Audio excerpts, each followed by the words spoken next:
FKIP Universitas Palangkaraya. Pada hari ini, Selasa tanggal 20 Agustus tahun 2020.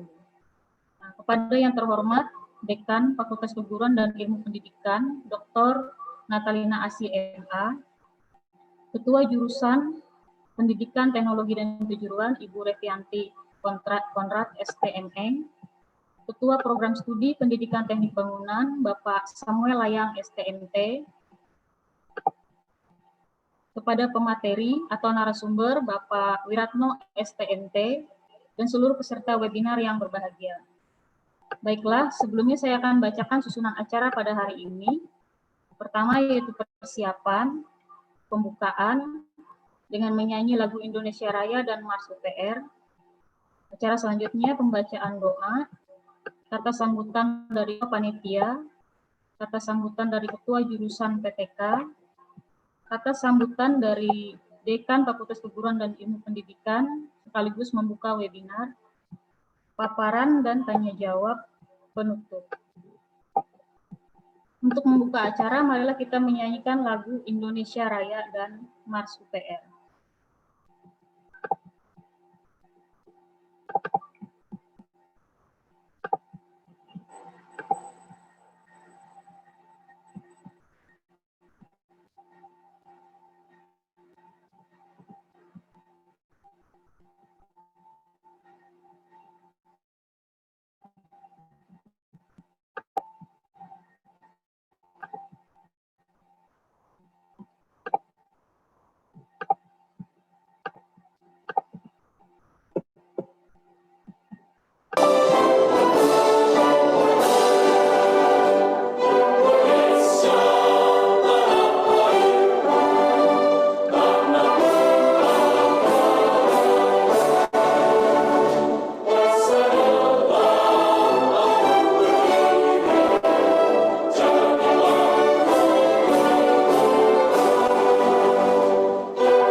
Universitas Palangkaraya, Arena Binantri Dharma Jaya, jembatan untuk cita-citaku, wadah gemblengan jiwa dan ragaku, pengorbanan perjuangan bakti dan karya kita sebagai anak asuh berpancasila. Berjanji akan menjunjungmu sepanjang masa. Doa kami UPR Jaya Raya.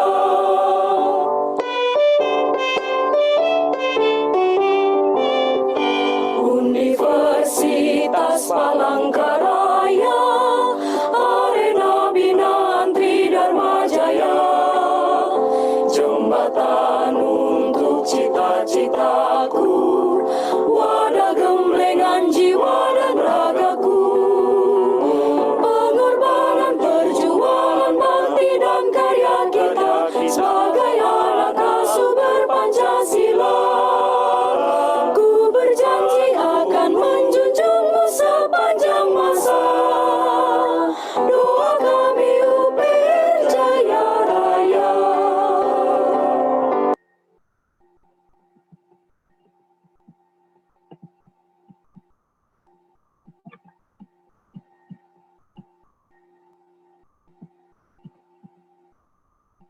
Selanjutnya pembacaan doa yang akan dibawakan oleh Pak Zainuddin, dipersilakan.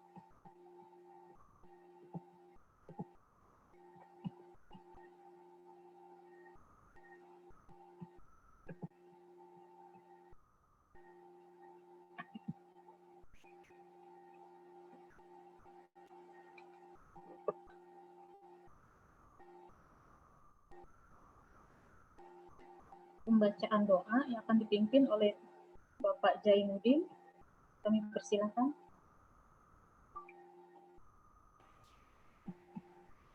Assalamualaikum warahmatullahi wabarakatuh. Bapak dan Ibu serta para hadirin sekalian, marilah kita tundukkan kepala sejenak, bermunajat kepada Allah. Semoga kita selalu diridhai olehnya dan semua yang kita lakukan tercatat sebagai pahala di sisinya. Amin. Izinkan saya memimpin doa dengan cara Islam. Bapak Ibu hadirin sekalian, mohon perkenan untuk menyesuaikan sesuai dengan keyakinan masing-masing. A'udzubillahi minasyaitonirrajim. Bismillahirrahmanirrahim. Hamdan syakirin, hamdan naimin, hamdan yu'afi limahu wa yukafi majidah.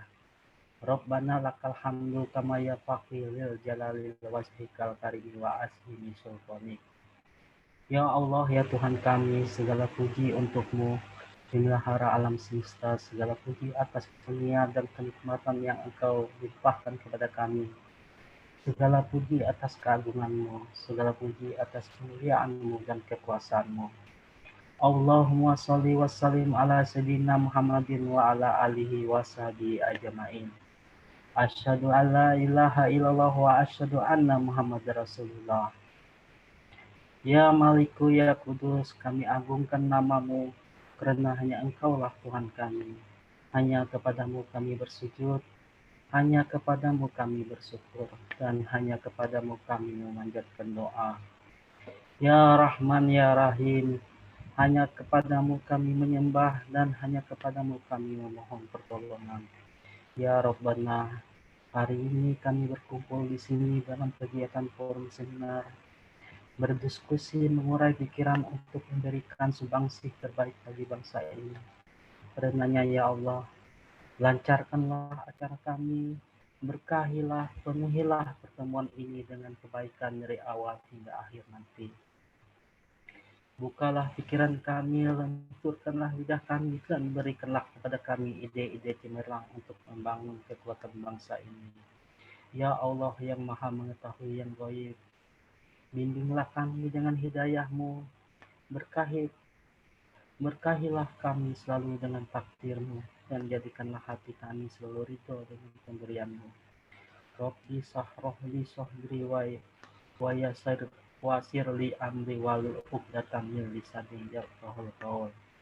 Ya Tuhanku, lapangkanlah dadaku dan lancarkanlah lidahku serta mudahkanlah urusanku. Allahumma arinal haqqa haqqa warzuqna tibah warinal batilah batilah warzuqna tinabah.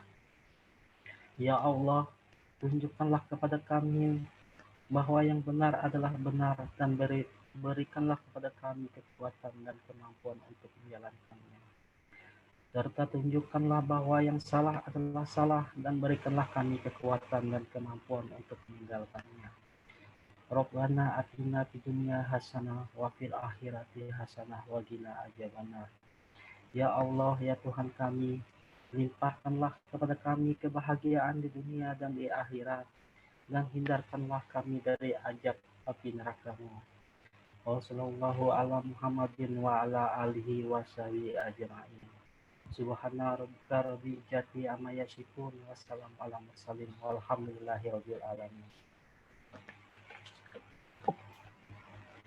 Terima kasih kepada Pak Zainuddin. Selanjutnya kita masuk ke sambutan dari Ketua Panitia, yaitu Bapak Samuel Layang STMT. Kami persilakan.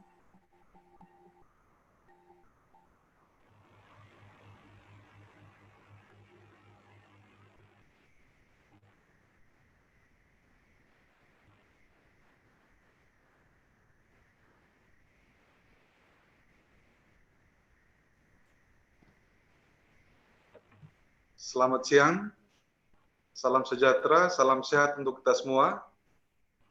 Yang terhormat, Dekan Fakultas Keguruan dan Ilmu Pendidikan Universitas Palangka, Ibu Dr. Natalina Asi. Selamat siang, Bu. Sudah berkenan hadir dalam acara webinar Prodi Pendidikan Teknik Bangunan. Di sela-sela kesibukan Ibu, sebagaimana hari ini juga masih ada asesmen lapangan untuk Prodi Sendra Tasik. Terima kasih, Bu, sekali lagi sudah bergabung. Yang terhormat, Ketua Jurusan Pendidikan Teknologi dan Kejuruan, Ibu Revianti Konrad. Yang terhormat, dosen dan tenaga kependidikan di lingkungan Prodi Pendidikan Teknik Bangunan dan juga di lingkungan Jurusan Pendidikan Teknologi dan Kejuruan, serta seluruh peserta webinar yang sudah hadir pada siang hari ini. Pertama-tama kita panjatkan puji syukur kehadirat Tuhan Yang Maha Kuasa karena atas perkenanannya kegiatan webinar hari ini atau siang ini bisa kita laksanakan. Adapun tema dari kegiatan webinar adalah siap di luar kampus dengan beberapa tujuan. Ya. Kurang lebih ada 2 tujuan. Yang pertama adalah membekali mahasiswa atau memberi pengetahuan tentang dunia kerja. Jadi mereka akan mendapatkan informasi meskipun masih dalam bangku perkuliahan. Kami juga berharap nanti selama di perkuliahan mungkin ada mahasiswa yang sudah terlibat atau terjun dalam kegiatan kewirausahaan. Kemudian juga kegiatan ini merupakan bentuk kegiatan yang melibatkan alumni. Jadi kami juga berharap nanti alumni akan memberikan sharing pengalaman di dunia kerja dan juga membantu prodi dalam penyusunan borang karena rencana program studi pendidikan teknik bangunan akan melakukan reakreditasi di tahun depan. Jadi kami mengharapkan dukungan dari semua pihak, khususnya juga dari alumni. Sebagaimana profil lulusan pendidikan teknik bangunan itu ada 5 kurang lebih. Yang pertama pastinya sebagai FKIP sebagai bagian dari LPTK, Lembaga Pendidikan Tenaga Pendidikan, pastinya akan menghasilkan mahasiswa yang sebagai tenaga pendidik, kemudian juga sebagai instruktur di lembaga diklat, kemudian juga bisa menjadi pelaksana atau drafter, surveyor, atau quality control di pekerjaan konstruksi. Kemudian profil lulusan juga bisa menjadi peranata laboratorium, dan terakhir ini adalah menjadi entrepreneurship ya. Jadi mahasiswa bisa mengembangkan diri atau membuka usaha nanti setelah lulus atau menyelesaikan pendidikan di pendidikan teknik bangunan. Demikian yang dapat kami sampaikan, Bu. Sebagai informasi, mahasiswa pendidikan teknik bangunan sampai dengan saat ini kurang lebih berjumlah 120 orang. Dan yang hadir pada siang hari ini dalam kegiatan webinar kurang lebih 80 orang.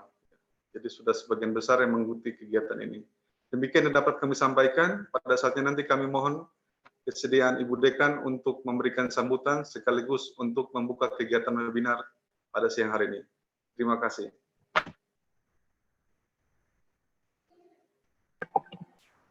Terima kasih kepada Pak Samuel. Selanjutnya kata sambutan dari Ketua Jurusan Pendidikan Teknologi dan Kejuruan, Ibu Revianti Konrad STMN, kami persilakan.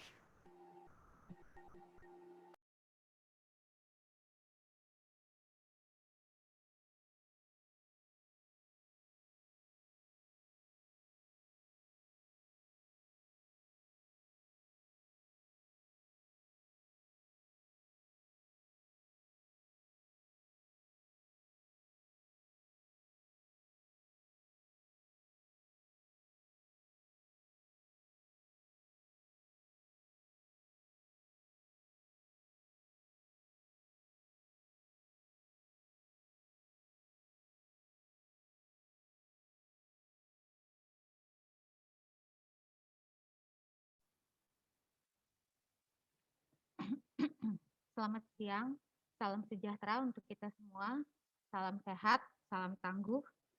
Yang saya hormati Ibu Dekan FKIP UPR, yang saya hormati Bapak Kaprodi Pendidikan Teknik Bangunan, yang saya hormati Bapak Ibu dosen PTK, terkhususnya yang pada siang ini berasal dari Prodi Pendidikan Teknik Bangunan, yang saya hormati Bapak narasumber, Bapak Wiratno STMT yang sudah bersedia untuk sharing ilmu kepada kita pada siang hari ini. Yang saya banggakan alumni PTB beserta mahasiswa-mahasiswi PTB yang hadir pada webinar dengan tema Siap di Luar Kampus pada siang hari ini.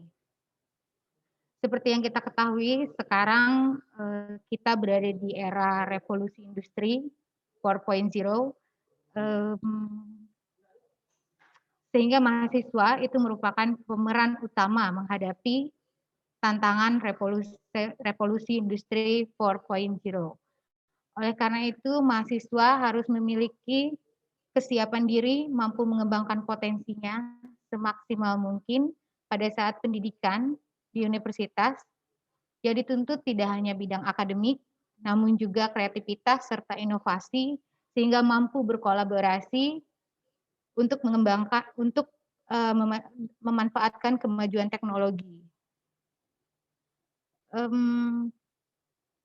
Pada saat ini perguruan tinggi negeri itu tidak lagi menjadi yang utama, karena sekarang juga perguruan tinggi swasta itu jauh lebih maju daripada perguruan tinggi. Namun kita yang di daerah itu tidak perlu berkecil hati, karena dengan kita punya inovasi, saya rasa kita juga bisa seperti perguruan tinggi lainnya yang tidak hanya di Jawa, sekarang pun di luar Jawa itu sudah jauh lebih maju.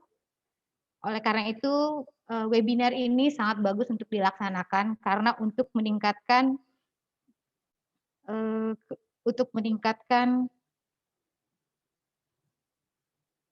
agar kita mampu berinteraksi dengan berbagai budaya, mampu menguasai teknologi-teknologi, serta yang tidak lupa adalah kita perlu belajar sepanjang hayat, atau yang biasa dikenal dengan istilah lifelong learning. Akhir kata, saya mengucapkan selamat mengikuti webinar ini. Semoga membawa manfaat dan perubahan pola pikir untuk kemajuan dan kesiapan menghadapi tantangan, terutama dalam menghadapi dunia kerja pada nantinya di luar kampus. Selamat siang, terima kasih, dan salam sehat. Saya kembalikan ke moderator. Terima kasih kepada Bu Revianti. Selanjutnya kita akan dengarkan kata sambutan dari Ibu Dekan Fakultas Keguruan dan Ilmu Pendidikan sekaligus membuka acara. Kami persilakan.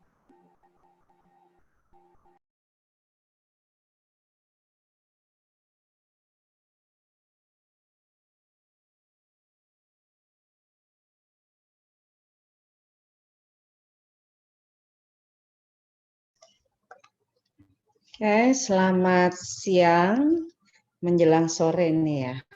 Ya, selamat siang menjelang sore. Salam hormat untuk semua teman-teman yang ada di Prodi Pendidikan Teknik Bangunan ya, FKIP Universitas Palangkaraya. Yang saya hormati Ketua Jurusan, Ketua Program Studi di lingkungan Teknik Bangunan FKIP Universitas Palangkaraya, dan yang paling saya banggakan adalah kehadiran dari keynote speaker yang boleh menjadi narasumber bagi teman-teman semua yang saat ini ada di kegiatan webinar pada siang menjelang sore hari ini. Mungkin dalam beberapa hari ini saya boleh sampaikan kesibukan kami sebagai pimpinan fakultas ini agak banyak, sehingga untuk bertemu pun kadangkala memang agak sulit disebabkan karena ada asesmen lapangan online bagi program studi Sendra Tasik. Ya, banyak hal yang kami pelajari dari kegiatan ini. Bagaimana tuntutan kualitas sebuah lembaga untuk bisa menghasilkan lulusan yang berkualitas juga, sehingga nantinya bisa diterima di tengah-tengah masyarakat dan bisa memiliki peluang bekerja yang jauh lebih besar kalau akreditasinya itu juga dalam keadaan yang baik dan saya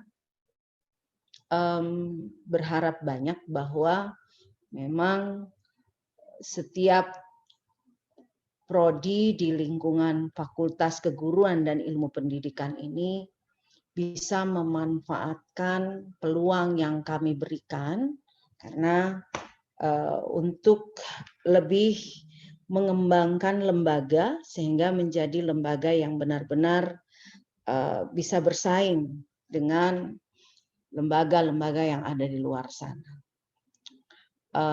Kalau boleh belajar dari apa yang kami terima tadi dari pengalaman tadi, bahwa lembaga ini juga diukur dari nanti kemampuan lulusannya untuk bisa diserap di dunia kerja.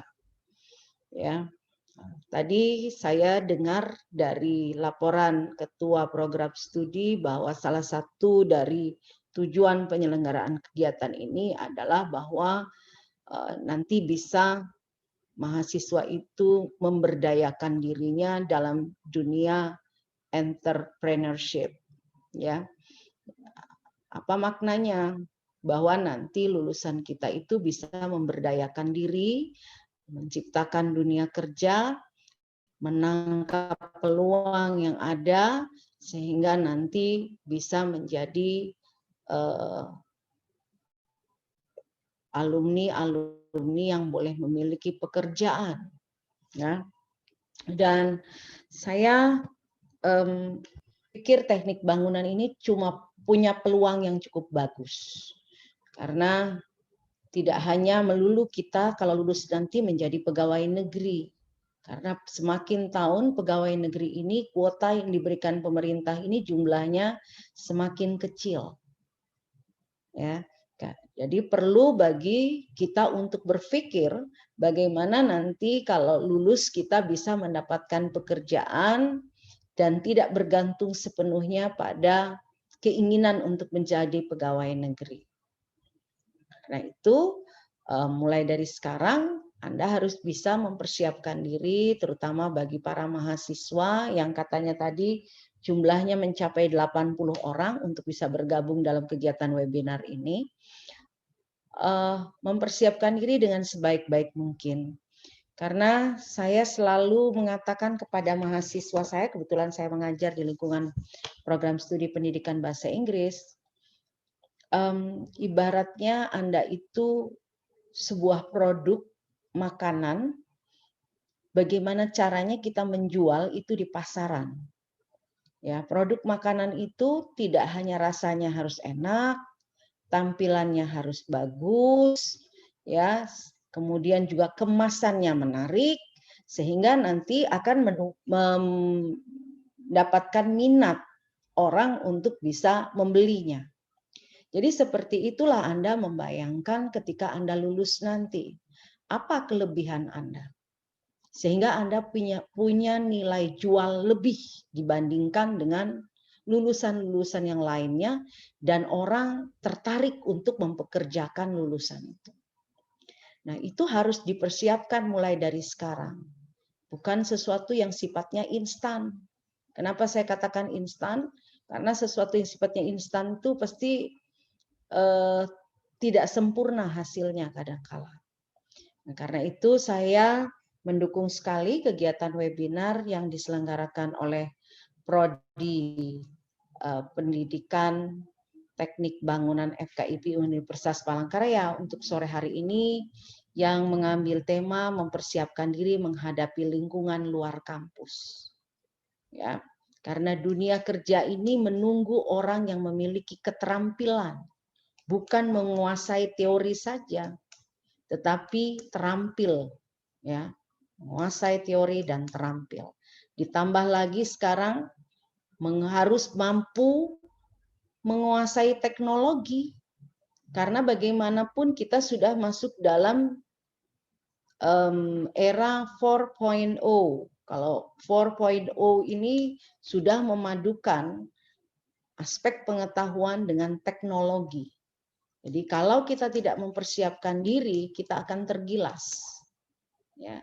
Karena itu saya pun bersyukur karena sore hari ini salah satu dari keynote speaker kita ini adalah alumni.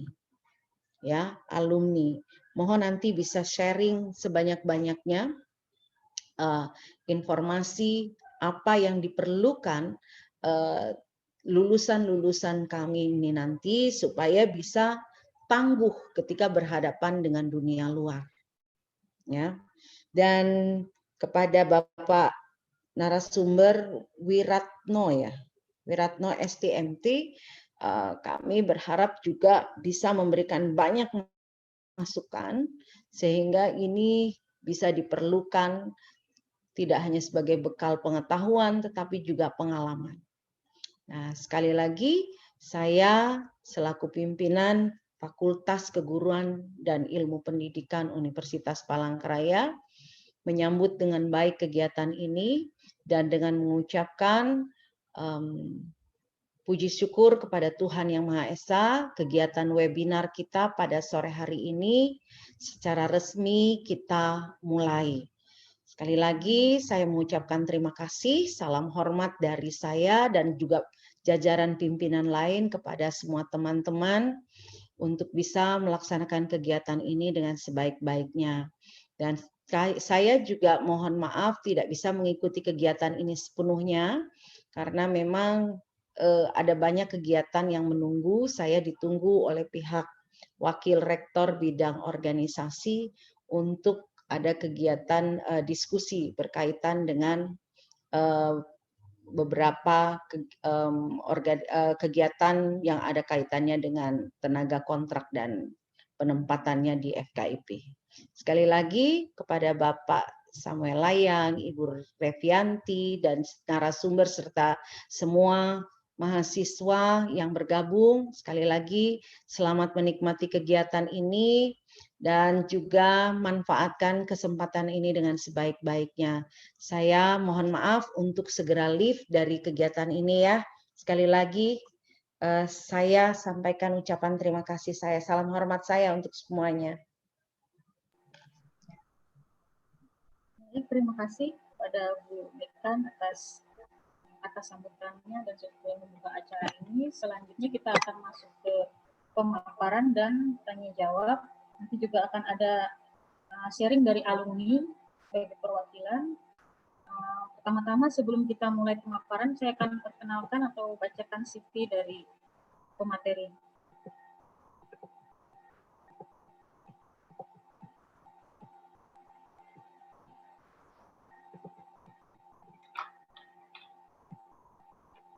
Ikut CV dari pemateri yaitu Bapak Wiratno STMT. Beliau berusia 44 tahun, menikah, memiliki 2 orang anak, alumni dari Universitas Lambung Mangkurat dan Institut Teknologi 10 November Surabaya. Pengalaman kerja, Adaro Energy Group Indonesia, subsidiari Louis Dreyfus Armature France MDV, DJM LD Transocean Malaysian France OMS Singapura. Aktivitas saat ini sebagai pendidik di Universitas Palangkaraya, khususnya di program studi pendidikan teknik bangunan. Beliau adalah Independent Executive Komite Wellington Group Indonesia dan MDC Incorporation Singapura, Finance, Corporate Affairs, Quality Assurance, Human Capital, Komersial.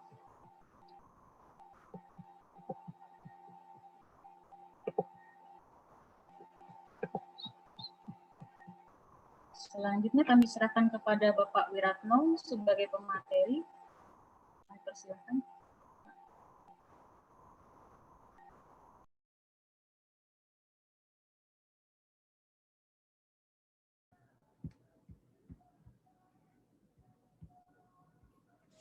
Terima kasih kepada moderator MC kita Ibu Elda. Yang saya hormati Ibu Dekan, Ibu Dr. Natalina Asi. Yang saya hormati juga Ketua Jurusan Ibu Revianti Konrad STMN. Yang saya hormati Bapak Ketua Program Studi Pendidikan Teknik Bangunan, Bapak Sembelayang STMT. Dan tadi lupa juga satu, yang saya hormati juga Bapak Ketua Jurusan kita, Bapak Wendy Trisan. Mohon maaf Pak Wendy, terlewat tadi saya. Kemudian juga yang kami hormati juga rekan-rekan sekalian, Bapak Ibu dosen, kemudian staf juga Pak Jainuddin tadi yang sudah membacakan doa. Mudah-mudahan lancar Pak Jainuddinnya, sesuai dengan doanya. Nah, itu terus anak-anak mahasiswa dan alumni sekalian yang kami cintai, selamat siang, salam sehat untuk kita semua. Sebelum kita mulai, saya jadi teringat satu rekan kita yang sedang sakit, yaitu Bapak Yosep. Kita doakan beliau bisa kembali bergabung bersama kita di tengah-tengah kita. Ini mungkin nanti bisa kalau ada informasi dari Pak Pontas juga bisa disampaikan. Beliau ada hadir di sini. Hari ini juga kita beruntung ada satu alumni yang bersedia untuk sharing dengan kita, yaitu Charles Williamson. Beliau juga sudah bergabung bersama kita di siang hari ini. Baik, tanpa lama-lama, ini kita mulai saja.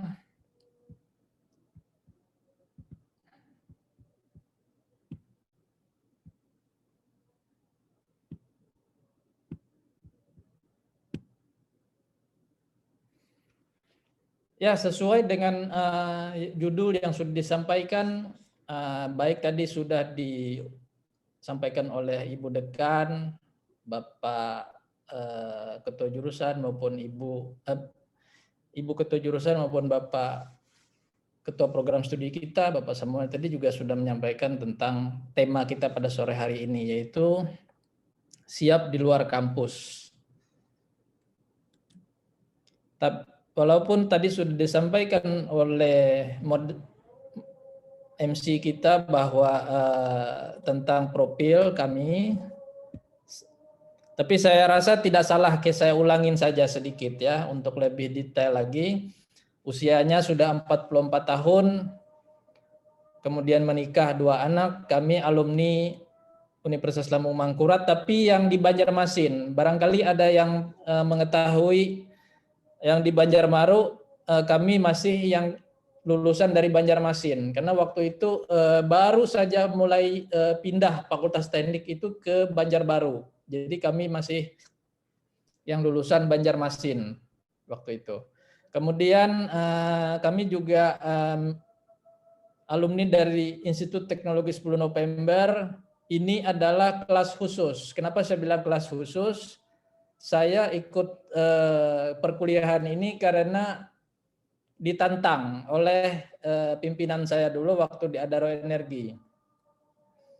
Jadi saya ikut, dan yang saya lihat juga yang masuk di perkuliahan ini banyak pimpro. Waktu zaman itu masih pimpro.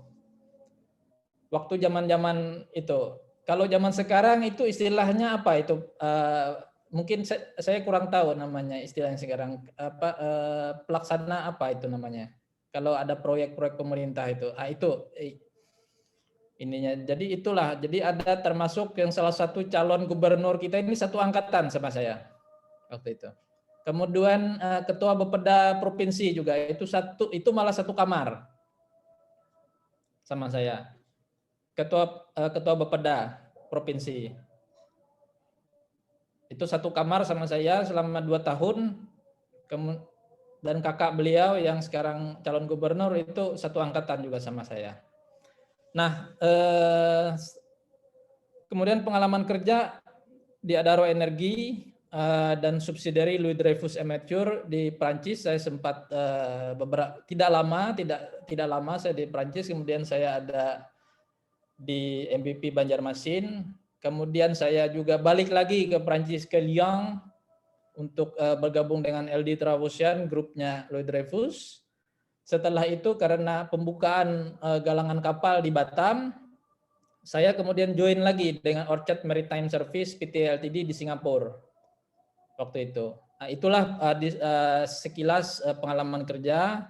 Kemudian aktivitas saat ini Bapak Ibu dan rekan-rekan mahasiswa sekalian sudah mengetahui, dan saya juga ada kegiatan lain di luar itu adalah sebagai independent executive committee.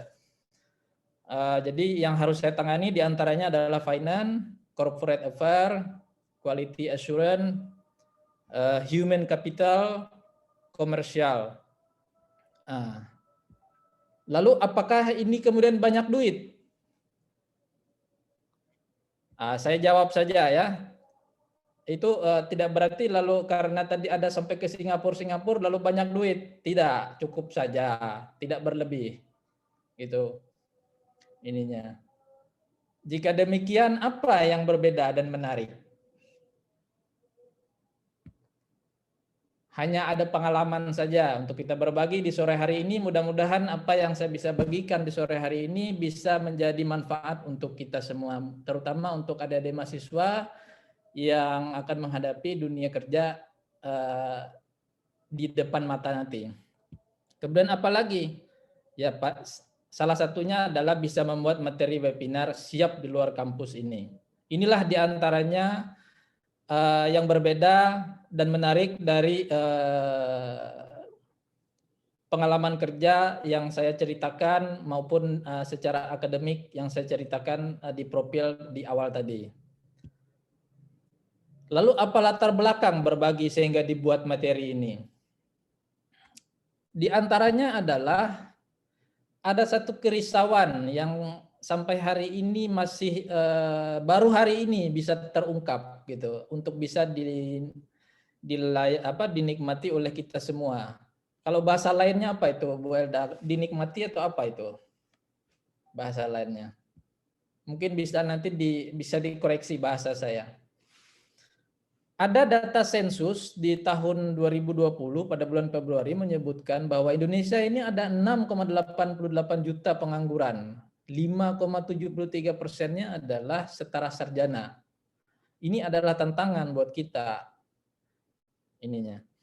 Nah, kemudian entrepreneur dan profesional jumlahnya sedikit kurang dari 4% dari 138 juta angkatan kerja. Ini juga data BPS tahun 2020 pada bulan Februari yang lalu. Sebelum pandemi COVID-19. Lalu ada perubahan zaman.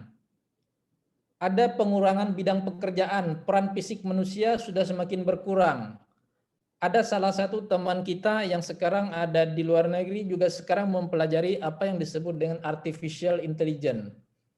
Ini adalah satu teknologi di mana peran fisik manusia itu sudah tidak terlalu dipakai, bahwa semuanya pakai sensor gitu.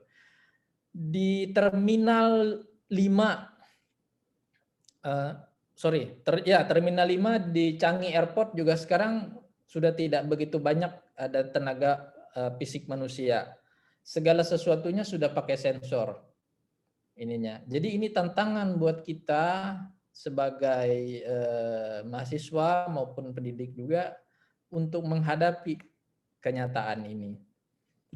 Kemudian tradisi lokal yang berhubungan dengan waktu, khususnya kita di Palangkaraya ini, bisa sebelum pandemi kita sama-sama bisa lihat, kadang-kadang kalau sudah ada kematian bisa 2-3 hari bermalam-malam. Nah itu tidak ada yang salah dengan hal tersebut, tetapi alangkah kalau bisa dimanfaatkan untuk hal-hal yang lebih positif juga, di luar daripada hanya sekedar main domino atau main apa gitu. Nah ini adalah tradisi lokal juga yang merisaukan saya untuk kemajuan kita bersama. Kemudian yang baru-baru ini dan lagi heboh-hebohnya, Undang-Undang Cipta Kerja disahkan. Ini adalah ada tantangan baru bagi calon pencari kerja dan pemberi kerja. Apa saja tantangannya? Bagi calon pekerja dan pekerja adalah tuntutan kinerja sangat tinggi. Barangkali ada yang sudah pernah tahu kalau dalam Undang-Undang Ketenagakerjaan itu dalam 1 minggu, Undang-Undang nomor 13 tahun 2003 itu menyebutkan bahwa dalam 1 minggu itu maksimal pemberi kerja boleh mempekerjakan itu 40 jam dalam 1 minggu. Tapi masalahnya bukan 40 jamnya. Kalau 40 jam cuma duduk aja hasilnya apa? Bisa saja yang 40 jam duduk itu bisa dihasilkan oleh 2 jam bekerja. Hasilnya sama. Ini yang kemudian dikoreksi di dalam Undang-Undang Cipta Kerja. Jadi kita harus siap menghadapi ini semua, bahwa tuntutan ke depan ini bukan hanya sekedar Anda hadir 40 jam, tetapi produktivitas Anda apa. Nah, kemudian bagi pemberi kerja, rawan konflik karena pola pikir pekerja kita lebih banyak berbasis waktu, bukan berbasis output. Kami sudah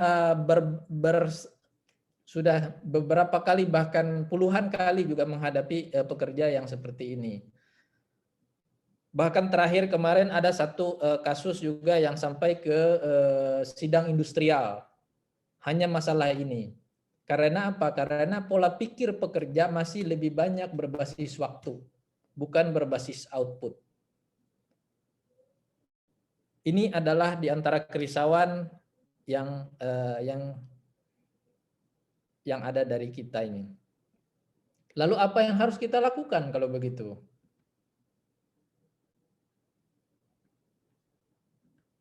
Apa ini? Ini mungkin ada di antara mahasiswa, mudah-mudahan di mahasiswa PTB tidak ada yang ikut ini ya.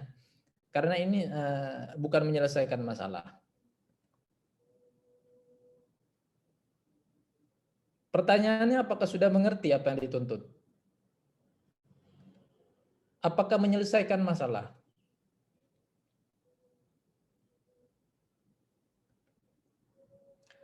Jadi yang pertama yang harus kita lakukan adalah seimbang antara akademik dan aktivitas non-akademik. Pertimbangkan bahwa akademik adalah investasi. Pertimbangkan bahwa ijazah ini, mohon maaf ya, bukan berarti ijazah ini tidak penting, tetapi pertimbangkan bahwa ijazah hanya kertas sebagai bukti telah melalui proses investasi pendidikan. Belum bisa menjadi duit.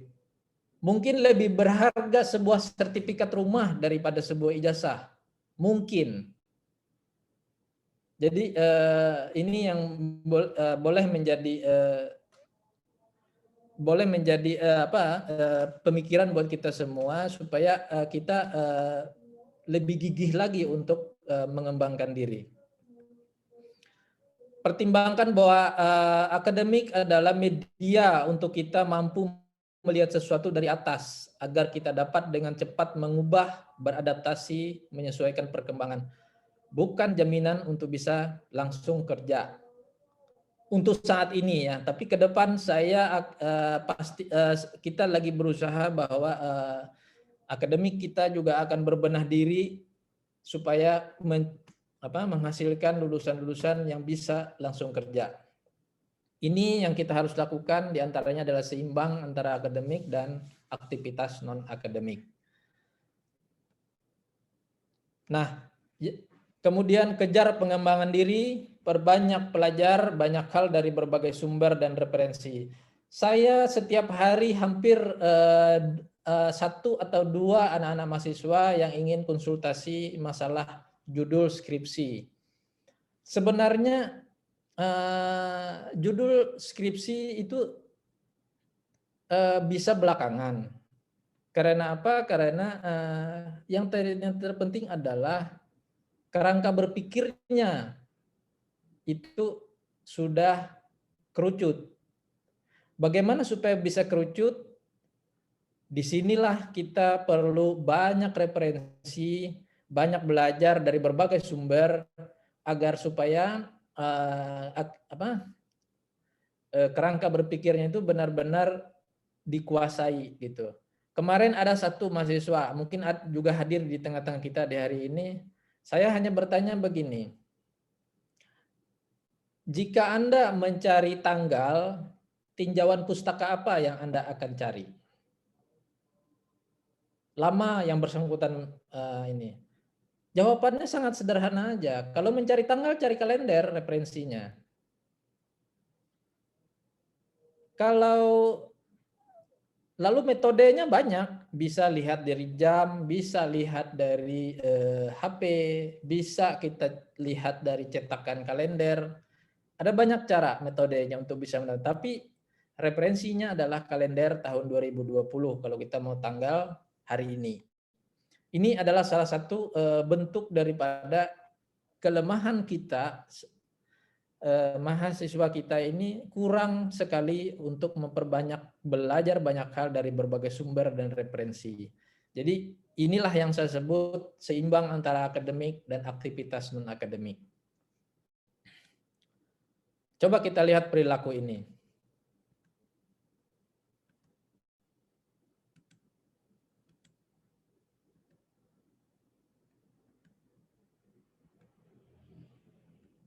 Nah, ini warga plus 62 ini.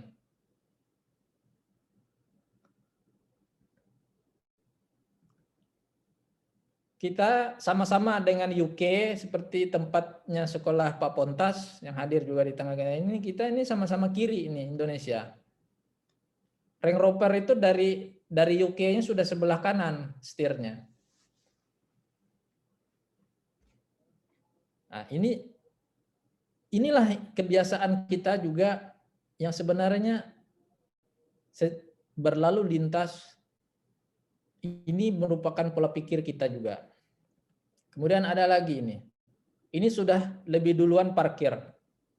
Datang mobil dari arah berlawanan. Dan parkir. Lalu bagaimana yang di tengah-tengah ini? Ini juga sering nih. Seperti ini.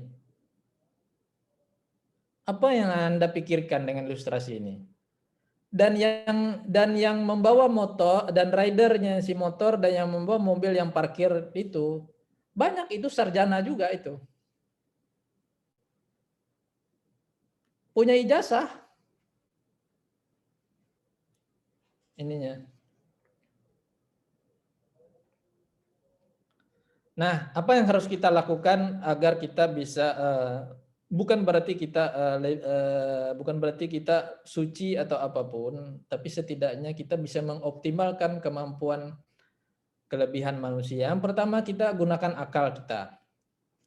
Yang kedua, rasa dan intuisi kita lebih tingkatkan. Pikiran bawah sadar itu kadang-kadang bisa 88% menentukan kebijakan keputusan kita sehari-hari. Kemudian ada yang juga lagi hit sekarang ini adalah grooming. Grooming ini adalah 3B, diantaranya adalah beauty, brain, behavior. Beauty dalam arti cerdas fisik, penampilan yang baik dan wajar. Brain berarti cerdas berpikir dan spiritual. Behavior, cerdas emosi dan berperilaku. Ini adalah di antaranya modal kita di luar nanti yang akan dilihat oleh masyarakat, oleh pemberi kerja untuk kita bisa berjuang menjadi sukses. Bagaimana orang mau beli barang-barang kita sendiri tidak grooming, kita sendiri tidak mengoptimalkan kelebihan kita sebagai manusia. Lalu apa yang harus kita lakukan dengan ini semua? Pertama, kita harus menanamkan mindset mencintai diri sendiri, jasmani dan pikiran. Disiplin dalam segala hal, disiplin makanan, disiplin makan makanan yang sehat, disiplin berolahraga, disiplin istirahat, disiplin kebersihan, disiplin berpenampilan. Kemudian tidak lupa bersyukur, tuntas dan bertanggung jawab. Nah, inilah hubungannya tadi dengan tuntutan kinerja yang tinggi. Ada banyak karyawan misalnya, oh saya sudah hadir, saya hadir Pak, saya sudah melakukan ini, saya sudah melakukan itu, tetapi tidak tuntas. Sudah melakukan tapi tidak tuntas. Yang dinilai oleh atasan, yang dinilai oleh organisasi baik itu pemerintah mungkin nanti atau mungkin organisasi swasta berupa perusahaan, adalah kinerja kita, output kita apa? Mengerjakan sesuatu tuntas, bertanggung jawab, dan punya integritas. Ini adalah bukti bahwa kita mencintai diri kita sendiri. Kemudian ada tekad. Banyak kita mau memulai tetapi tidak punya tekad. Kalau bahasa dari seberang sana, determination. Banyak anak-anak kita tidak punya determination untuk melakukan sesuatu. Itu juga yang kemudian menghambat dia untuk bisa jadi sukses. Ininya. Saya dulu dari kampung sana dengan segala tekadnya ke Banjarmasin, walaupun naik bis air atau apa sampai ke Banjaraya sana dengan segala tekadnya. Walaupun hanya di badan aja. Dan hari ini bisa memberikan kita sharing. Dan juga ikhlas. Saya boleh meminjam kata-kata Gede Prama. Beliau mengatakan bahwa jadilah seperti bunga. Bunga itu ketika dia berkembang, dia akan memancarkan keindahan, dia akan memancarkan keharuman dan sebagainya. Tetapi ketika dia layu, dia tidak akan menyalahkan ilalang di sekitarnya. Inilah salah satu ciri daripada orang yang ikhlas.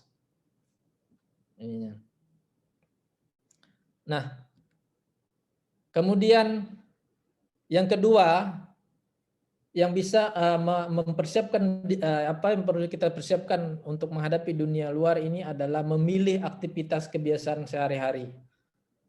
Di antaranya adalah orang-orang terdekat. Bertemanlah dengan orang yang berpikir positif dan membangun. Kemudian kebiasaan yang dilakukan saat ini. Di antaranya tadi sudah disampaikan juga. Disiplin, bekerja tuntas. Tidak selalu tidak bertanya belajar sebelum bertanya.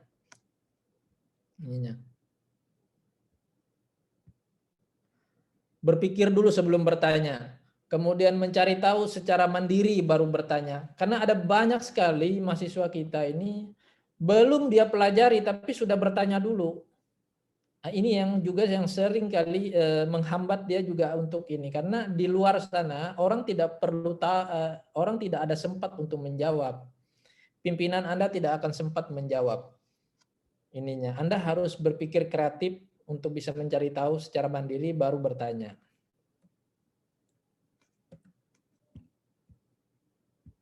Kemudian percakapan dilakukan sini, kata-kata bisa akan saya capai dan lain-lain. Ini adalah merupakan aktivitas kebiasaan sehari-hari yang juga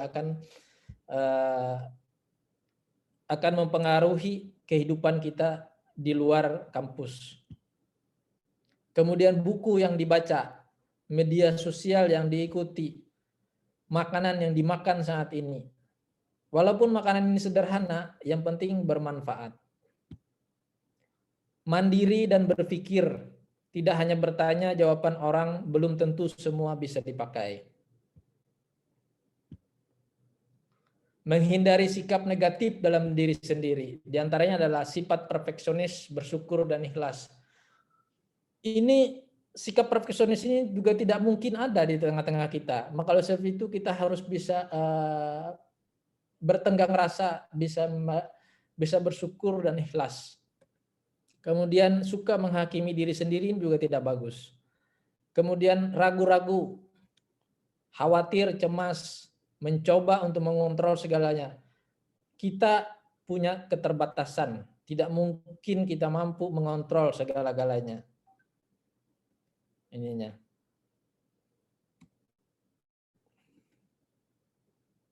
Kemudian yang selanjutnya adalah kita harus perlu menentukan sasaran dan kebijakan pribadi. Kita pada saat pelajaran pramuka, saya selalu menyampaikan ini. Menentukan sasaran dan kebijakan pribadi. Karena dari sinilah kita punya visi dan misi untuk diri kita sendiri. Tentukan kebijakan pribadi untuk mencapainya. Dream is not what you see in sleep. It's the thing doesn't let you sleep. Ini adalah quote yang selalu ada di saya, yang bisa saya seringkan, bahwa mimpi kita ini bukan ada sesuatu yang ada di dalam tidur kita, tapi yang membuat saya tidak bisa tidur. Gimana MC? Terlalu lama? Kalau itu kita singkatkan. Masih Pak, masih bisa silakan. Kalau masih ada yang mau dipaparkan. Ya. Nah, yang berikutnya adalah kita perlu mengembangkan soft skill. Di antaranya adalah kemampuan komunikasi, kemampuan berorganisasi, kepemimpinan, meningkatkan pikiran logik, EPOD, kemampuan berkelompok, dan etika kerja. Tapi sebelumnya kita mau dengarkan cerita pengalaman dari luar salah satu alumni, yaitu Charles Williamson, mahasiswa PTB angkatan 2011, lulusan 2016, admin pajak di salah satu perusahaan pengadaan. Silakan Charles.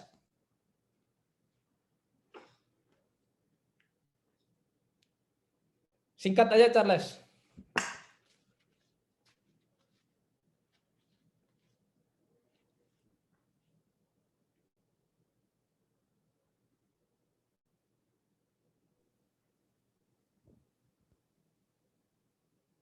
Ya, halo.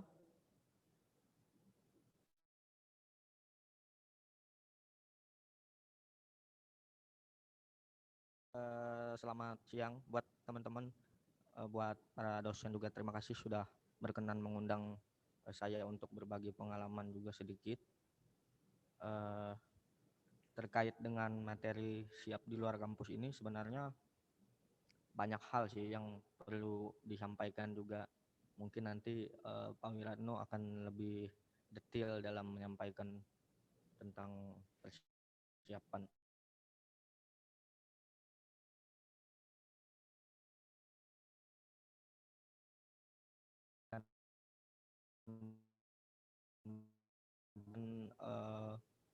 Harapan diri, mental, dan berbagai macam yang akan nantinya kemudian menjadi background untuk seorang mahasiswa itu mencapai sebuah keinginan.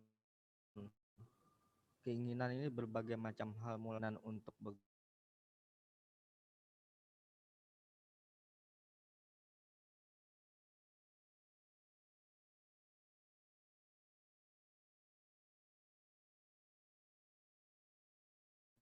saya berkuliah di pendidikan teknik itu ada berbagai macam hal yang sudah saya pelajari di situ, mulai dari ini kalau akademisnya kan kita jelas struktur dan berbagai macam. Kemudian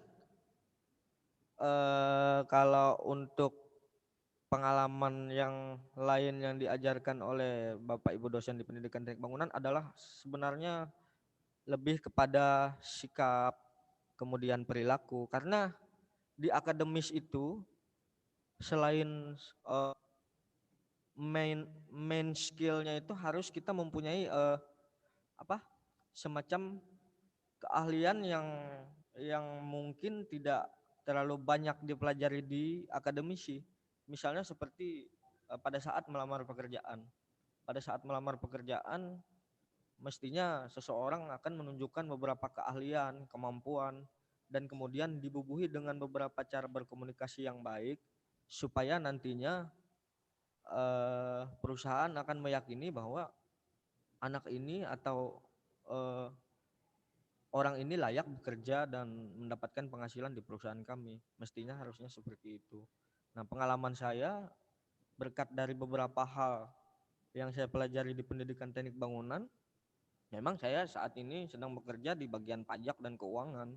Tidak ada hubungannya sama sekali dengan pendidikan teknik bangunan. Cuman ada satu mata kuliah pada saat itu ekonomi teknik, cuman itu lebih up lagi. Di sini kan kita berbicara masa penjualan, pembelian, omset.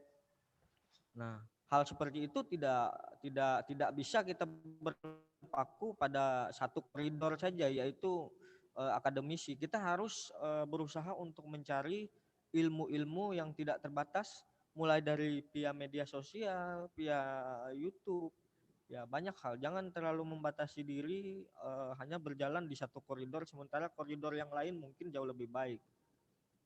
Semua peluang harus bisa kita teliti dan kita tangkap, yang mana yang mungkin nantinya bisa bermanfaat, bisa menjadikan kita sebagai tenaga kerja, kita tangkap itu dulu gitu. Kalau kita berharap menjadi pegawai negeri, ya hasilnya sampai sekarang saya masih belum bisa mencapai itu karena mungkin memang ya peraturan pemerintah, kuota yang mungkin disediakan pemerintah untuk itu. Jadi ya jangan sia-siakan waktu, mumpung Anda masih muda, ya harusnya terus berkarya,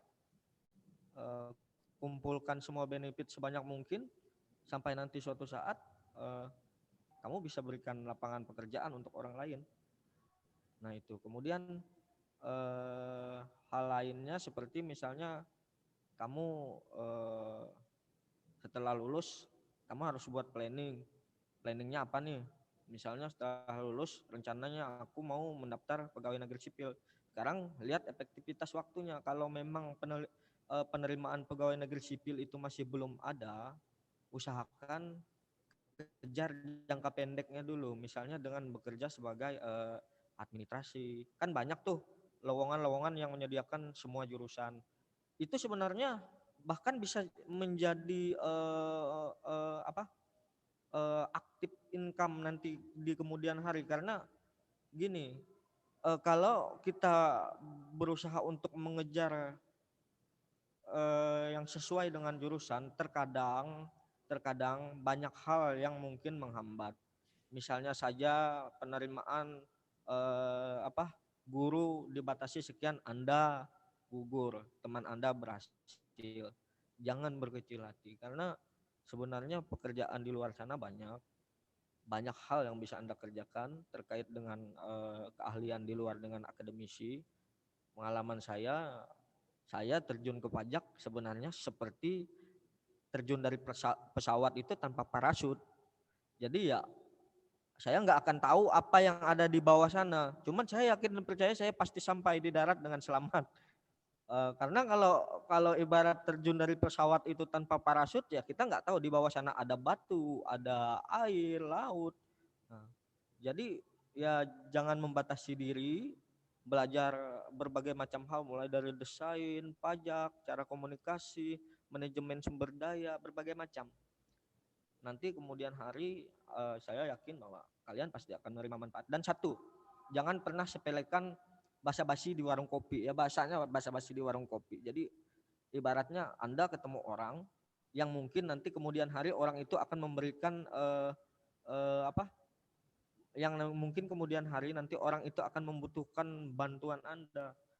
Jadi jangan pernah kita ibaratnya ketika berkomunikasi dengan orang kita langsung tanya, kamu lulusan apa, kamu dari mana, ini tidak perlu, kita bicara aja basa-basi kan. Nah begitu kita tahu orang tersebut mungkin, nah itulah saatnya Anda memainkan peran Anda sebagai seorang yang ahli dalam berkomunikasi itu. Nah kemudian untuk hal lain, pengalaman selain di sini saya juga pernah beberapa kali saya pernah menjadi dosen tidak tetap di Politeknik Negeri Kesehatan. Di situ saya pernah hampir 2 semester kalau nggak salah ngajar di situ, cuman ngajarnya di bagian IT karena kan memang tidak, tapi karena kebutuhan ekonomi ya kita harus tangkap terus gitu loh. Itu. Kemudian apalagi ya, mungkin Pak Wir banyak juga tahu tentang saya di kampus seperti apa. Mungkin kawan-kawan sebagian ada yang mengenal saya angkatan 2011 pendidikan teknik bangunan, dan saya terus terang waktu itu saya lambat lulusnya karena memang banyak hal yang saya lakukan selain berkuliah. Saya juga freelance pada saat jadi mahasiswa. Saya ada mengerjakan RAB proyek di Dinas Transmigrasi Kota Palangkaraya, pernah di situ saya ikut konsultan juga. Kemudian saya pernah ikut juga konsultan pada saat kuliah itu CP Bagas Nusa, mungkin ada yang tahu. Kemudian saya pernah bekerja juga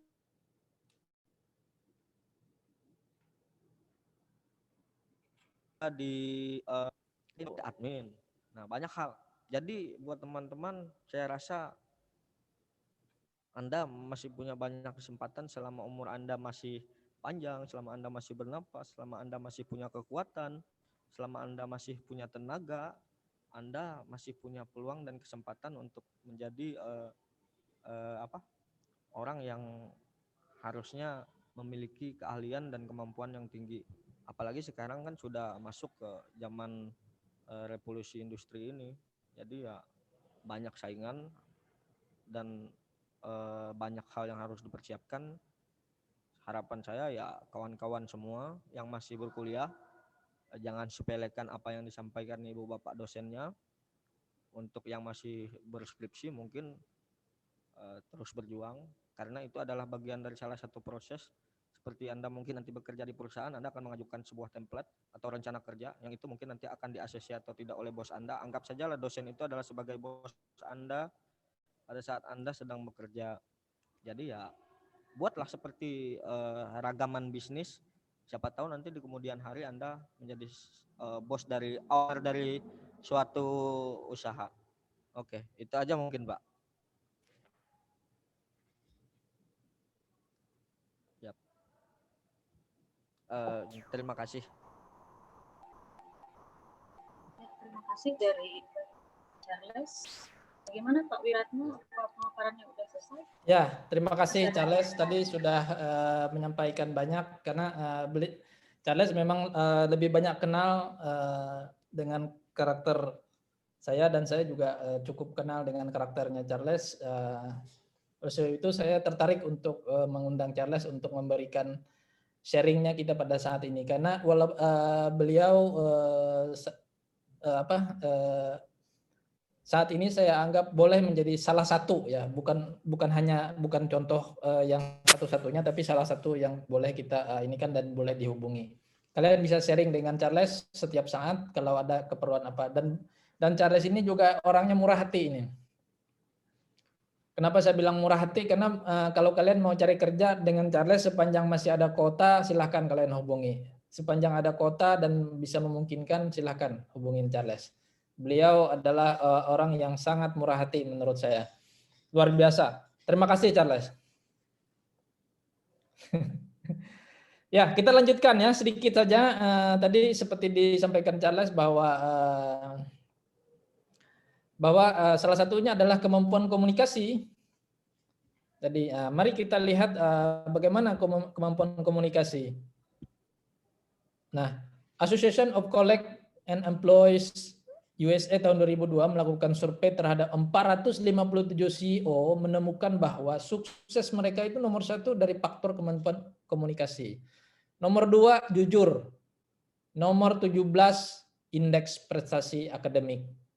Ini adalah menunjukkan kepada kita semua bahwa kemampuan komunikasi merupakan salah satu urutan teratas yang akan menentukan kesuksesan kita semua. Bukan hanya Charles, bukan hanya Anda sekalian sebagai mahasiswa, tetapi termasuk saya juga. Komunikasi lisan. Ketika kita melakukan komunikasi lisan, lakukan riset terhadap lawan bicara, baik personal profil maupun asal-usul lawan. Saya rasa ini penting sekali untuk kita lakukan karena ini supaya kita, kalau bahasa sekarang itu satu frekuensi. Karena kalau kalian tidak satu frekuensi dengan lawan bicara, kalian akan kesulitan berinteraksi. Kemudian ada respect. Setidaknya kalian bisa senyum. Karena dengan senyum ini, kalian akan mudah sekali masuk ke dalam sebuah komunikasi. Ketika kalian misalnya naik lift, mau ke di hotel atau apa, begitu hanya dengan senyum saja, orang yang sama-sama naik lift bersama kita itu akan dengan mudah sekali berinteraksi dengan kita. Ini adalah bagian dari komunikasi secara lisan. Bertanya untuk memastikan saja, tetapi bukan pertanyaan yang telah pertanyaan ini adalah pertanyaan yang telah dipelajari dan dipikirkan, bukan hanya sekedar bertanya tapi tidak pernah dipelajari. Ini yang sering kali terjadi di mahasiswa kita di ini. langsung bertanya, tapi tidak pernah mempelajari apa yang ditanyakan. Ada satu mahasiswa yang juga sedang memproses skripsinya. Saya bukan bermaksud untuk membuat tekanan atau apapun, tetapi saya ingin yang bersangkutan hadir di sini dan mengetahui sebenarnya kenapa saya belum mau melanjutkan skripsinya karena masalah di sini. Karena yang bersangkutan hanya bertanya tapi tidak pernah belajar, tidak pernah mempelajarinya dan tidak pernah berpikir terlebih dahulu sebelum bertanya. Ini adalah salah satu kelemahan komunikasi kita yang seringkali ada di luar yang kemudian menghambat kita untuk bisa berinteraksi dengan orang. Kemudian gunakan media jika diperlukan. Kalian bisa memanfaatkan misalnya kertas atau apapun untuk bisa menjelaskan sesuatu. Kemudian kita ketika kita berinteraksi juga kita perlu mencatat poin-poin penting dan sampaikan rangkumannya. Itu bisa di otak kita, bisa secara tertulis, banyak cara, banyak metode yang bisa kita lakukan. Kemudian tidak menyampaikan pernyataan yang ambigu, bermakna ganda dan tidak jelas, kabur dan tidak tegas. Ada juga misalnya bersifat menantang, misalnya sifat menantang itu juga sangat dihindari. Kalau bahasa apanya itu challenge, misalnya apakah Bapak sudah ini? Nah, itu juga pertanyaan-pertanyaan yang bisa menimbulkan orang jadi tidak senang dengan kita. Ininya. Nah, ini salah satu daripada kemampuan komunikasi yang perlu kita tingkatkan untuk bisa Nah, selanjutnya adalah komunikasi tulisan. Komunikasi tulisan ini ketika kita mau melamar, walaupun kita itu bukan ahli bahasa, bukan ahli grammar, bukan orang yang keluar dari jurusan bahasa Indonesia atau apapun, tapi setidaknya kalian mampu membuat format tulisan itu rapi. Karena itu yang akan membuat orang jadi impress dengan tulisan dengan komunikasi kita, pemilihan kata yang tepat. Bahasa Indonesia saya tahu bahwa diksinya sangat kecil sekali, tetapi setidaknya kalian usahakan carikan kata-kata yang paling mendukung untuk bisa membuat penekanan terhadap apa yang kita sampaikan. Kemudian penyusunan kalimat yang bagus, subjek, predikat, objek yang tidak berulang-ulang, atau ini juga sangat penting untuk ini.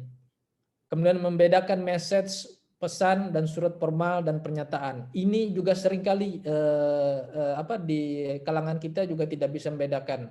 Ketika kalian mengirim email, email itu adalah elektronik, surat elektronik. Jadi harus dibedakan antara kalian mengirim SMS, WA. Ketika kalian mengirim elektronik, surat elektronik, upayakan bahwa seolah-olah kita ini sedang mengetik surat, tetapi secara elektronik. Ada amplopnya, ada tujuannya, ada pembukanya, ada penutupnya. Ini seringkali juga akan menimbulkan hambatan buat kita ketika kita mau melamar pekerjaan atau apa. Orang begitu baca aja, mengetik email aja tidak bisa, lewat. Kemudian format yang tidak rapi langsung dibuang ke tempat sampah. Ininya. Kenapa kita kadang-kadang tidak bisa diterima atau apa? Inilah salah satu di antaranya. Karena orang yang menerima surat kita ataupun yang mendengarkan kita berbicara itu tidak impress terhadap kita. Ininya. Nah, ini di antaranya yang ini. Kemudian kemampuan kita berorganisasi juga harus ditingkatkan. Manajemen waktu, meningkatkan motivasi juga, menentukan skala prioritas, menyebarkan energi positif terhadap lingkungan organisasi kita, menjaga kesehatan dan penampilan. Ini seringkali kotak ini juga perlu kita kita pelajari. Kadang-kadang ada hal yang tidak penting tapi mendadak mendesak, gitu. Ini adalah contoh bahwa orang ini tidak mau tahu gitu. Hanya oke saja gitu, tapi dia tidak pernah mempelajarinya. Kemudian ada yang penting sekali tapi kelihatan tidak mendesak. Ini adalah ciri-ciri orang yang kurang pandai menentukan prioritas. Kemudian ada juga yang tidak penting bahkan kelihatan tidak mendesak. Ini adalah ciri-ciri dari orang-orang yang cenderung pemalas. Nah, jadi mari kita menjadi orang yang pandai menentukan prioritas. Bukan juga yang penting kemudian mendadak. Nah, ini juga kadang-kadang banyak mahasiswa sudah mau dekat akhir semester, sudah mau UAS, baru sibuk mengerjakan tugas. Gitu. Karena apa? Karena suka menunda. Jadi kelihatannya mendesak sekali, lalu menghubungi dosennya, WA, telepon, ini kapan bisa ketemu dan sebagainya. Kelihatannya mendesak, padahal ini sudah 1 semester diberikan waktu. Nah, ini juga kita harus perbaiki kalau Anda mau sukses di luar. Ini adalah salah satu kemampuan berorganisasi kita. Kemudian yang juga tidak kalah pentingnya adalah kepemimpinan. Seorang pemimpin itu ada memiliki visi. Kemudian dia punya ide inovatif, aktif terlibat dan motor dalam tim. Kemudian berinisiatif untuk perubahan positif, cekatan dan cakap, dapat membuat keputusan cepat dan tegas, berkomunikasi dengan baik, kemudian memberikan teladan, mampu mempercayai orang, mampu menahan emosi, tahan menghadapi tekanan, bertanggung jawab, mengenali anggotanya. Inilah diantara kepemimpinan. Saya percepat ya, MC. Ini kaitannya agak molor kita nih. Kemudian kita juga logik dan mampu menyelesaikan masalah. Baru-baru ini saya dihadapkan ada satu account manager, memang secara akademisnya yang bersangkutan adalah sarjana accounting, tetapi dalam hal menyelesaikan masalah, kemampuan berpikir logiknya masih perlu ditingkatkan lagi. Oleh sebab itu beberapa hari belakangan kadang-kadang saya ada kesibukan apa, inilah salah satu yang menghambat kita untuk bisa berkembang adalah salah satunya adalah berpikir logik, dan kita harus bisa menyelesaikan. Jangan hanya terpaku dengan sesuatu. Sekarang zaman sudah berubah, tidak semuanya setiap dokumen atau apapun itu harus ada yang secara fisik, bisa saja menggunakan elektronik. Gitu. Tidak harus dicetak, bisa disimpan di server atau apa. Nah, inilah yang sejauh ini juga akuntansi kita juga masih belum berkembang untuk menyesuaikan perkembangan zaman. Disinilah kemampuan logik seorang pekerja itu dihadapkan untuk menyelesaikan masalah, berpikir kreatif, relevan dengan situasi dan kondisi. Ininya. Kemudian IPOT, ini adalah ketahanan menghadapi tekanan. Baru-baru aja saya ada satu karyawan yang ingin mengundurkan diri karena tidak tahan ada tekanan, bahkan yang bersangkutan menyatakan bahwa sakit mental atau apa. Sebenarnya yang dikerjakannya ini bukan sesuatu tekanan, tapi adalah kemampuan dia untuk berpikir logik tadi yang kurang gitu, karena tidak memperkaya diri, kurang memperkaya diri untuk bisa meningkatkan pengembangan diri sendiri. Jadi mari kalian yang seperti pesan Charles tadi bahwa agar bisa memperkaya dirinya, belajar dari berbagai macam. Contoh Charles tadi terjun tanpa parasut. Itu tadi adalah contoh bahwa yang bersangkutan tak mau tahu ininya, pokoknya saya terjun aja. Nanti di bawah kita lihat. Di dalam perjalanan sampai ke bawah baru dilihat. Gitu.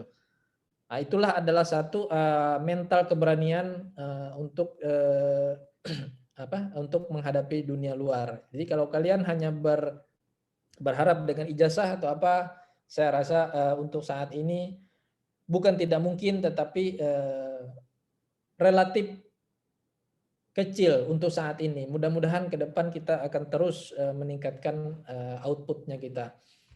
Kemudian tidak bersikap asertif untuk mengkomunikasikan apa yang kemampuan bersikap untuk mengkomunikasikan apa yang diinginkan, dirasa dan dipikirkan kepada orang lain, namun tetap menjaga, menghargai perasaan orang lain.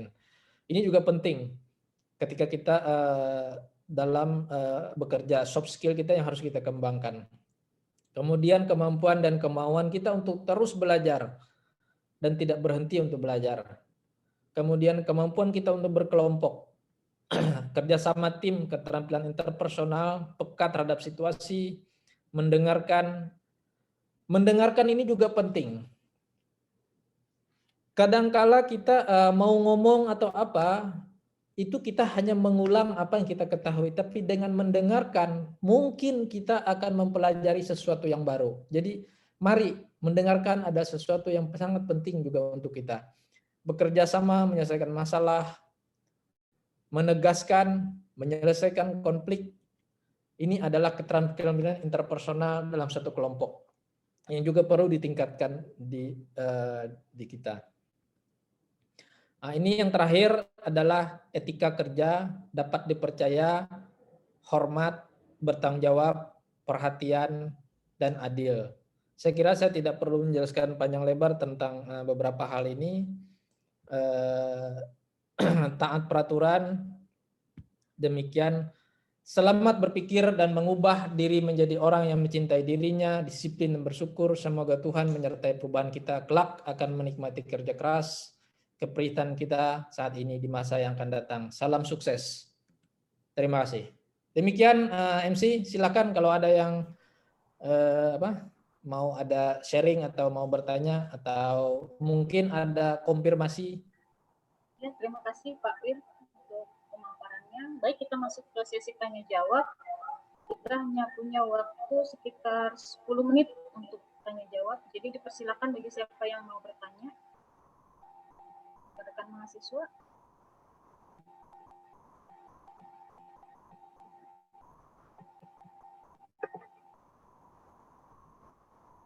Mungkin 2 dulu, Bu. Ya Pak, tapi langsung ditanggapin aja Pak ya. Ya. Ya, bagi mahasiswa silakan.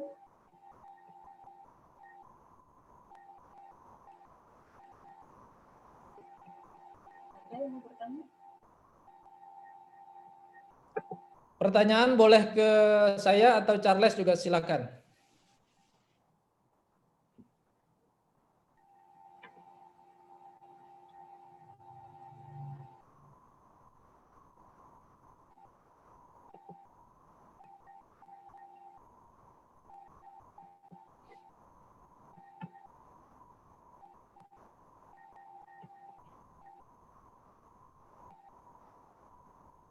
Silakan.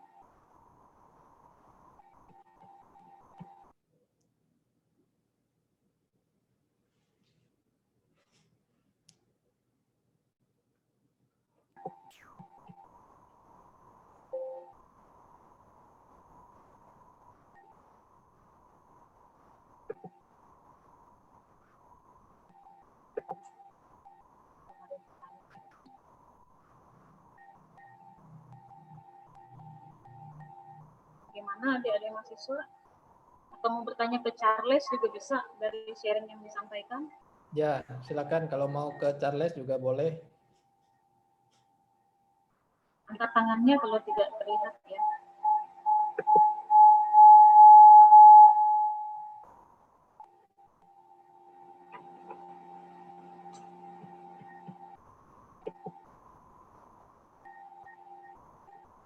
Ya, Erik. Silakan, Erik. Silakan. Terima kasih untuk kesempatan yang telah diberikan saya. Sebelumnya perkenalkan, nama saya Erin Christina. Suaranya bisa diperjelas? Tadi.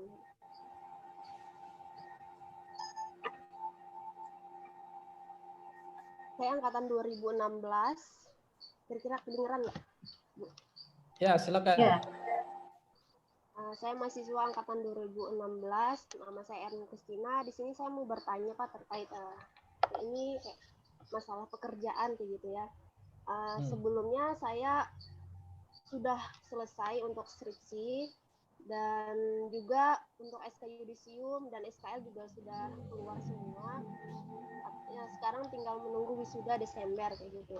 Saya mau bertanya, kira-kira ini kan saya lagi nunggu Desember 2 bulan lagi, masih lumayan, kalau diperkirakan lumayan masih lama kayak gitu. Di sini saya ada mengelamar pekerjaan gitu. Sini ada beberapa perusahaan yang saya lamar kayak gitu, tapi masih belum ada panggilan. Dan ada juga, kalau dihitung-hitung mungkin lebih dari 10 perusahaan yang sudah saya lempar lamarannya. Sebelumnya saya lempar lamaran dari bulan 9 kemarin, setelah saya selesai skripsi, saya sudah lempar lamaran tapi menggunakan ijazah SMA.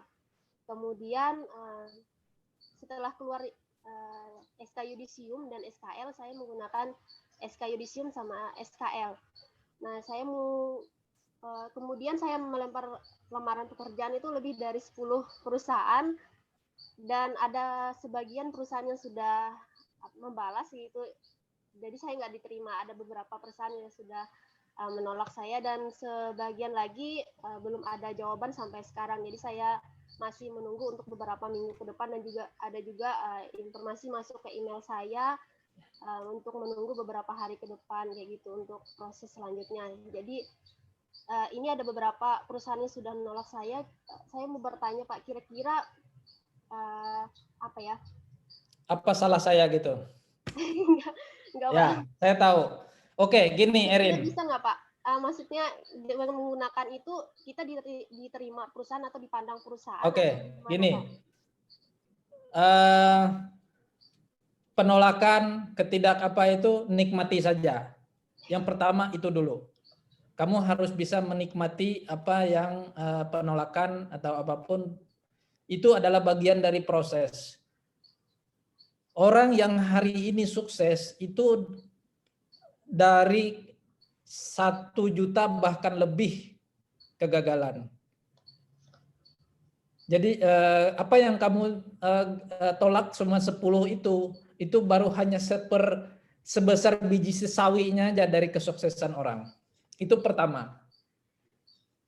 Itu yang pertama. Yang kedua, belajarlah dari kegagalan penolakan ini, bahwa kamu lihat lagi lamaran kamu itu seperti apa. Sebenarnya bisa saja lamaran kamu itu pertama kurang menarik,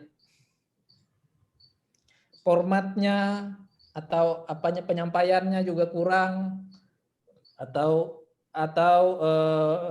jangan berkecil hati soal pakai ijazah SMA ataupun. Kamu tahu nggak direktur operasi kereta api KAI yang sekarang beliau sudah pensiun, itu ijazahnya apa? Ijazahnya SMA. Apakah seorang direktur harus sarjana? Tidak. Dia SMA pun sepanjang kinerjanya lebih bagus, tidak menutup kemungkinan untuk menjadi direktur. Dan gajinya tahu nggak berapa? 50 juta lebih, bahkan mendekati 100 juta. Beliau sudah pensiun, waktu zamannya Jonan. Itu. Hanya tamat SMA.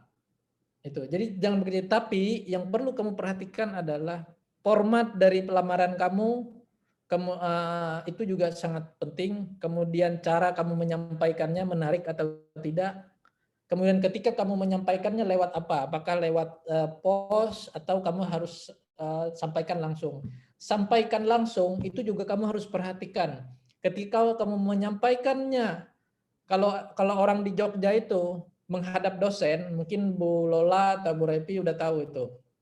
Atau ada orang itu saking hormatnya dengan dosen itu, mundur aja dengan meninggalkan dosennya dengan cara mundur, bukan dengan cara membelakangi. Gitu. Nah, ketika kamu menyerahkan lamaran itu juga penting, kamu harus memperhatikan cara kamu menyampaikannya. Jangan sampai membuat si yang menerima ini menganggap kamu kasar atau kamu tidak pernah menghormati dia, dan lamaran kamu itu walaupun hebat isinya bakalan masuk bak sampah. Ini. Itu diantaranya yang juga itu adalah hal awal yang membuat orang impress dengan kita. Karena apa? Di dalam ketika kita bekerja atau apa, orang tidak hanya melihat Anda sebisa apa sih tentang akuntansi atau tentang apa, enggak, orang enggak lihat itu. Tapi Anda bisa bekerja sama, Anda mampu menampilkan dirinya sebagai seorang Erin yang berpenampilan rapi gitu. Iya, itu yang dilihat juga ya. Erin, kira-kira sampai di situ. Mungkin nanti ada bisa ditambahin sama Charles juga. Iya. Gimana Erin? Mau nambahin, Les? Dari Charles ada?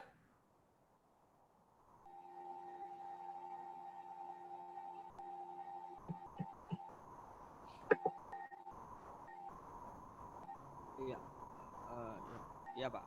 Jadi gini, kalau terkait dengan lamaran dan permohonan kita untuk mengajukan sebagai bisa menjadi mitra ataupun rekan dari perusahaan tersebut, yang pertama adalah kalau misal kita perhatikan PIA-nya dulu. Kalau misalkan kita mau ngelamar kerja itu PIA langsung, ya yang pertama Anda harus punya sikap yang baik, sopan santun, dan kemudian ramah senyum, karena ada etikanya gitu loh. Kalau dari menyampaikan lamaran aja kita, Mbak titip ya buat direkturnya, itu enggak etis.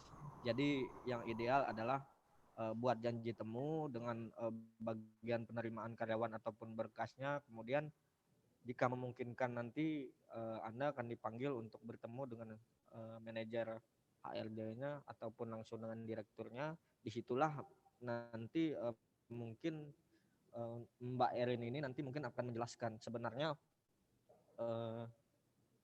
mengapa tertarik bekerja di situ, tujuannya apa, dan keahliannya apa gitu loh. Biasanya kan seperti itu. Kemudian kalau untuk kita melamar pekerjaan itu ya harus dilihat juga. Kalau misalkan pekerjaannya ini membuka kualifikasinya untuk S1, kita masukkan SMA, otomatis ditolak kan, seperti itu. Kita harus ikut rule-nya gitu loh. Nggak bisa misalnya mereka buka pendidikan minimal S1 tapi kita masukkan ijazah SMA kan begitu. Begitu setelah kita lihat kualifikasi, maka selanjutnya kita lihat persyaratan. Kemudian jika di dalam persyaratan tersebut tidak mewajibkan kita untuk menyerahkan misalnya SKCK atau yang lain, sebaiknya ya tidak usah diserahkan. Tapi kalau memang kita punya ya tidak masalah. Karena apa? Sepengetahuan saya, perusahaan itu kalau perusahaan yang kompeten ya, perusahaan yang kompeten biasanya kan ada tuh perusahaan yang mungkin yang punya badan hukum tapi pajak aja nggak bayar gitu loh. Jadi perusahaan yang kompeten biasanya dia punya manajemen sumber daya untuk karyawan kan. Jadi saat kita menyerahkan dokumen itu, pertama seperti yang disampaikan oleh Pak Wir tadi adalah format dari surat lamaran, kemudian CV perlu sekali yang menarik, nggak perlu harus bahasa Inggris, bahasa Indonesia juga nggak masalah. Yang penting di CV itu menuangkan sebenarnya kemampuan diri kita kan, karena kita nggak bisa secara langsung bertemu. Nah, kelengkapan semua itu nanti baik secara pengalaman dan lain-lain akan kamu jelaskan di interview, mestinya seperti itu. Gitu, Pak. Ya. Ada lagi yang mau bertanya?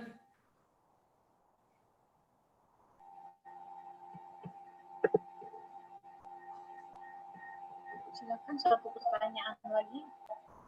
Waktu kita sisa 5 menit, Pak ya.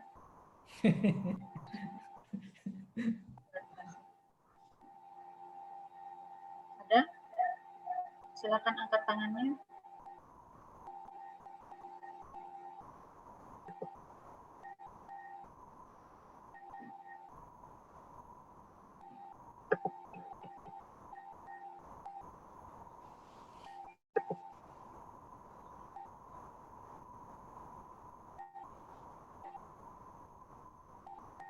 Dev, itu angkat tangan, Dev.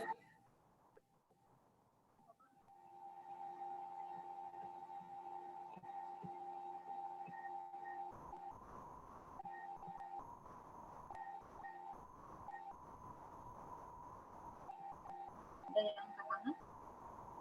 Silakan.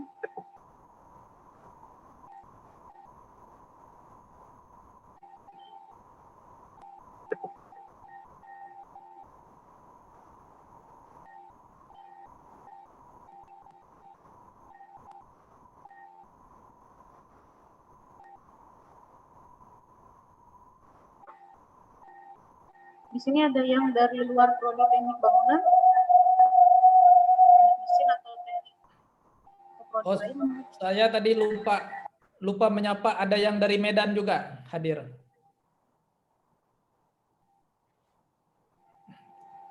Selamat sore Medan.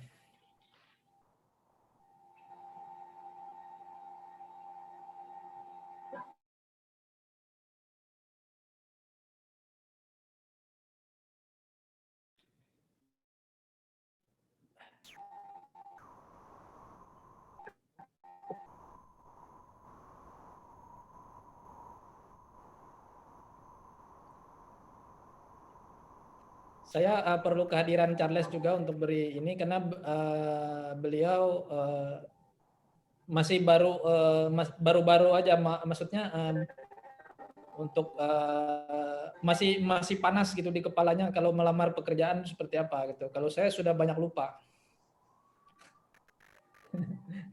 Saya lebih banyak melihatnya dari aspek pemberi kerja.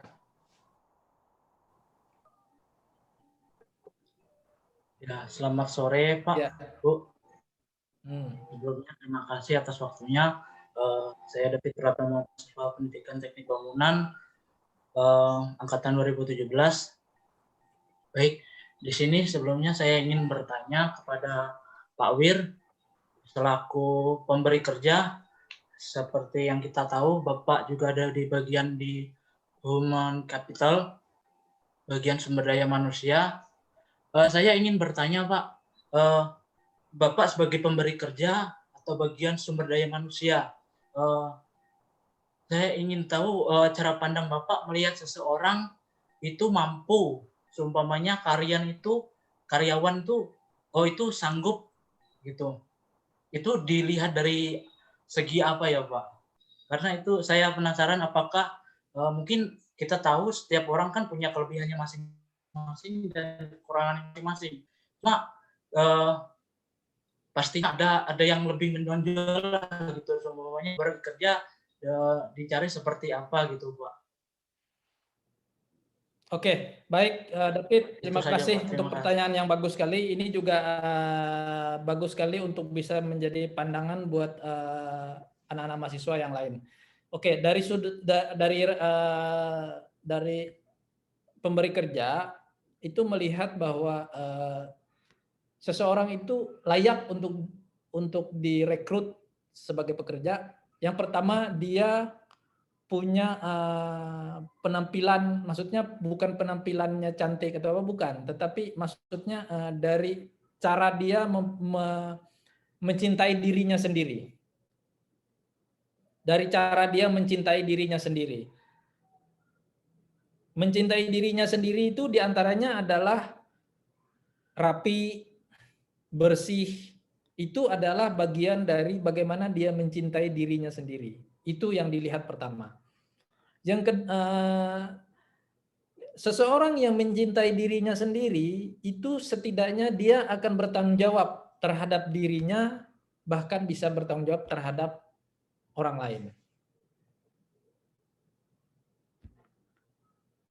Itu yang pertama. Yang kedua, dari cara dia merespon sesuatu.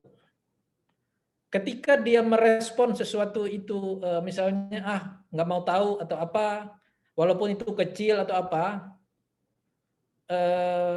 itu juga menentukan penilaian kepada pemberi kerja bahwa ini layak orang untuk diberikan pekerjaan.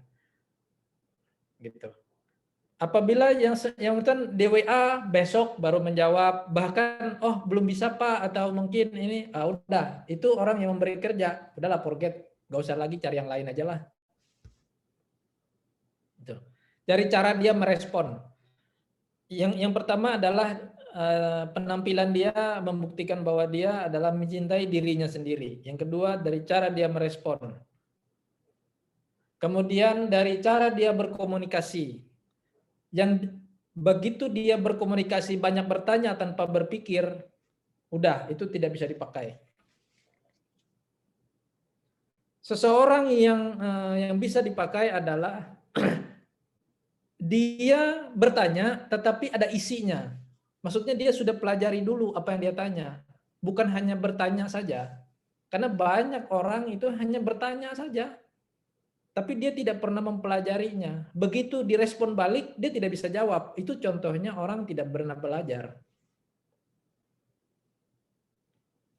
Itu diantaranya, 3 hal itu diantaranya. Cara dia komunikasi, mencintai diri sendiri, dan merespon sesuatu. Itu, Pet.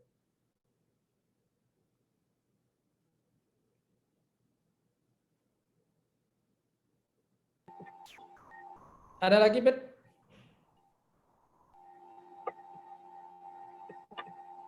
Yang lain?